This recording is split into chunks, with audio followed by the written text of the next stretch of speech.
Repairing a hole in your drywall can range from easy to rather complicated, depending on the size of the hole. To determine if you need a patch to repair the hole, use this rule of thumb, or thumb rule. If you can stick your thumb in the hole, then you need to purchase a patch in order to repair it. If you can't, then some spackle and a spackle knife will do the trick.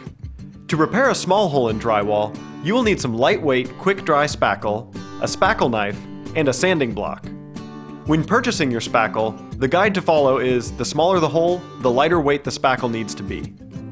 Start with clearing any debris from the hole and sanding it smooth. Take the corner of your spackle knife and get enough spackle to fill the hole, pressing gently onto the wall. Add a little more to your putty knife, smoothing it over the space.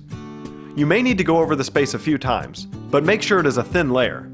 Once you have enough spackle and the hole is not noticeable, allow it to dry. Once dry, sand the surface with the sanding block. If necessary, apply a second coat of spackle and repeat the drying and sanding process. Now that it's dry, it needs to cure. Allow 24 hours before priming and painting.